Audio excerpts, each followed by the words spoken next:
சங்கீதம் 79 அதிகாரம்.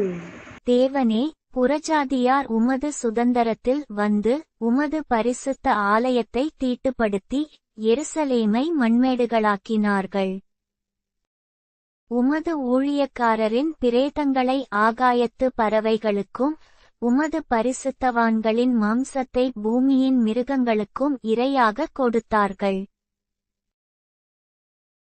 எருசலேமைச் சுற்றிலும் அவர்களுடைய இரத்தத்தை தண்ணீரைப் போலச் சிந்தினார்கள், அவர்களை அடக்கம் பண்ணுவாருமில்லை. எங்கள் அயலாருக்கு நிந்தையும் எங்கள் சுற்றுப்புறத்தாருக்கு பரியாசமும் சக்கந்தமுமானோம். எதுவரைக்கும் கர்த்தாவே, நீர் என்றைக்கும் கோபமாயிருப்பீரோ? உம்முடைய எரிச்சல் அக்கினியைப் போல் எரியுமோ?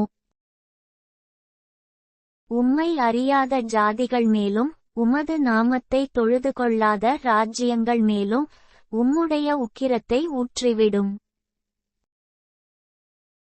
அவர்கள் யாக்கோபை பட்சித்து அவன் குடியிருப்பை பாழாக்கினார்களே. பூர்வகாலத்து அக்கிரமங்களை எங்களுக்கு விரோதமாக நினையாதேயும், உம்முடைய இரக்கங்கள் சீக்கிரமாய் எங்களுக்கு நேரிடுவதாக. நாங்கள் மிகவும் தாழ்த்தப்பட்டு போனோம். எங்களை இரட்சிக்கும் தேவனே, நீர் உமது நாமத்தின் மகிமையினிமித்தம் எங்களுக்கு உதவி செய்து உமது நாமத்தினிமித்தம் எங்களை விடுவித்து எங்கள் பாவங்களை நிவிர்த்தியாக்கும். அவர்களுடைய தேவன் எங்கே என்று புறஜாதிகள் சொல்வானேன்?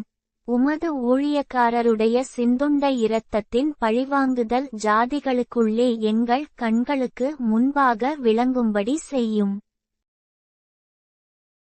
கட்டுண்டவனுடைய பெருமூச்சு உமக்கு முன்பாக வரட்டும், கொலைக்கு நியமிக்கப்பட்டவர்களை உமது புயபலத்தினால் உயிரோடே காத்தருளும். ஆண்டவரே, எங்கள் அயலார் உம்மை நிந்தித்த நிந்தையை ஏழத்தனையாக அவர்கள் மடியிலே திரும்ப பண்ணும்.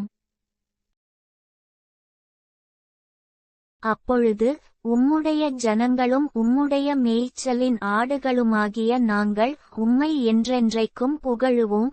தலைமுறை தலைமுறையாக உமது துதியைச் சொல்லி வருவோம்.